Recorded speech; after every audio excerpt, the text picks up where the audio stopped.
ইমরান ভাই আপনাকে আপনার মতামত এবং ওপিনিয়ন আজকের এই যে গৃহবধূ থেকে যেভাবে বাংলাদেশের ইতিহাসে অন্যতম নেত্রী হয়ে ওঠেন খালেদা জিয়া।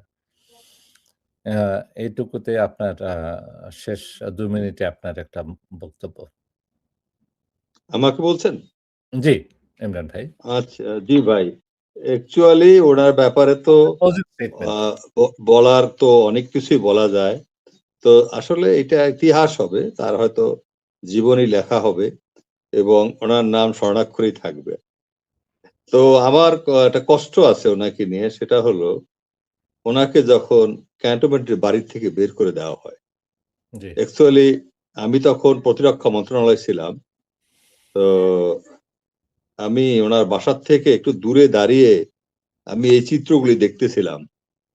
তো আমার কখন কষ্ট হচ্ছিল, এই প্রেসিডেন্ট জিয়াকে আমার দেশের সেনাবাহিনীর আমাদের মুক্তিযোদ্ধা অফিসাররাই হত্যা করেছে।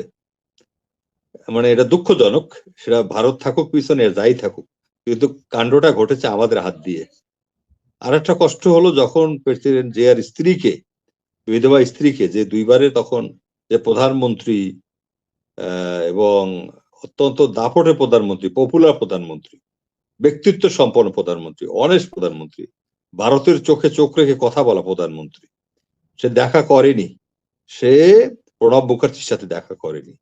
এবং আপনি তার বক্তব্য শুনবেন, বিবিসি তার একটা ইন্টারভিউ নিচ্ছিল, তখন উনি ওনাকে বলছিল আপনি কেন ভারত বিরোধী, ভারতের বিরুদ্ধে কথা বলেন? বলছে না, আমি ভারত বিরোধী না, আমি বাংলাদেশ, আমার দেশ, আমি আমার দেশের পক্ষে কথা বলি, হ্যাঁ, আমার দেশের জাতীয়তাবাদ নিয়ে কথা বলি। এখানে যদি কেউ শত্রু মনে করে, কেউ যদি এটা তার অন্যভাবে নেয়, সেটা তো আমার কিছু করার নাই, because Bangladesh is priority one, I belong to this country. একটা লেডির মুখ থেকে যে দেখেন স্কুলে পড়ুয়া, কিছু আছে সেলফ এডুকেটেড, যেমন ধরেন নজরুল জন্ম হয়েছে তার ঘরে, তার self educated, god gifted, Rabindranath ওইরকম।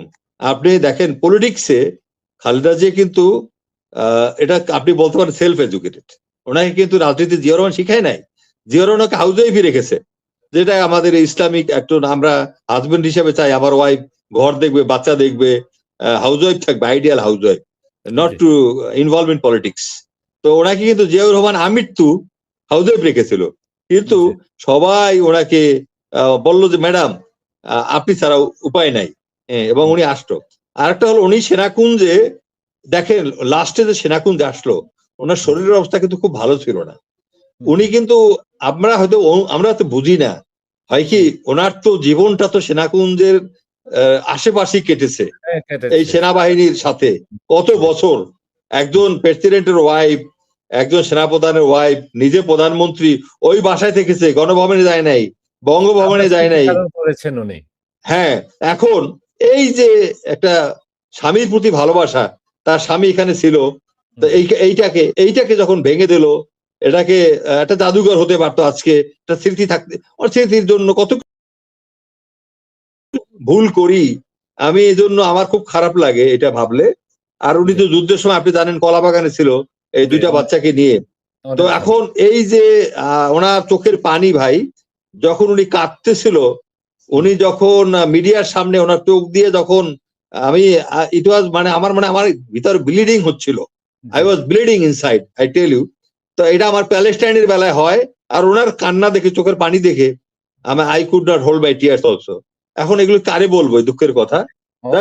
আমরা এমন একটা ব্যক্তিত্বকে হারিয়েছি, আল্লাহ তাকে যেন, আমি বলবো জান্নাতুল ফেরদাউসে স্থান দেয়, এবং তার সন্তান যেন তাকে ফলো করে, তার মাকে ফলো করে, তার বাবাকে ফলো করে, এবং তার মা বাবাকে ফলো করে যদি তার দলকে এগিয়ে নিয়ে যায়, নেতৃত্ব দেয়, ওই তার মধ্যে যে ঘরবেদি বিভীষণ আছে বিএনপিতে, ওরা কিচ্ছু করতে পারবে না, ওরা কিচ্ছু করতে পারবে না।